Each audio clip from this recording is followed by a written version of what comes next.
जाम शोरों report bureau chief Hamza Ali Mughal राइल news TV से। जाम शोरों में गंदम और आटे का बहरान, फ्लोर मिल मालकान और मजदूरों का एहतजाज।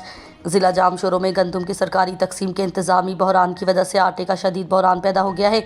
फ्लोर मिल मालकान और मजदूरों ने इल्ज़ाम लगाया है कि सिंध फूड अथॉरिटी के ज़ेर इंतज़ाम गोदाम से सरकारी मुकर्रर नर्क के बावजूद फ़ी बोरी तकरीबन 800 रुपये इजाफी कमीशन वसूल किया जा रहा है। चक्की मालकान के मुताबिक फूड इंस्पेक्टर असलम मेमन मुबैना तौर पर सरकारी नर्क से ज़्यादा रकम वसूल कर रहा है, जिसकी वजह से वो सरकारी गोदामों से गंदम खरीदने से कासिर हैं। उनका दावा है कि कुछ डीसी ऑफिस के अमले की मुबैना मिली भगत की वजह से सूरत हाल मज़ीद संगीन हो गई है।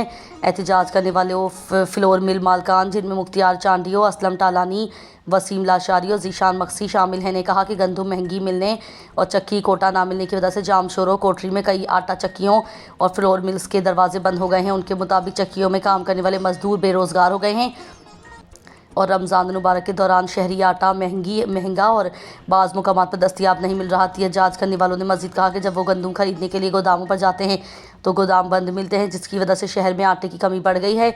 उनका दावा है कि मामले की शिकायत डीसी जाम शोरों को दी गई हैं, लेकिन ताहाल कोई अमली इकदाम नहीं किया गया। फ्लोर मिल मालकान ने कमिश्नर हैदराबाद और फूड अथॉरिटी के आला हुकाम से मुतालबा किया कि मामले का फौरी नोटिस लिया जाए और शफाफ तहकीकात कराई जाएँ ताकि रमज़ान मुबारक के दौरान शहरियों को सस्ते नरखों पर आटा फराहम किया जा सके।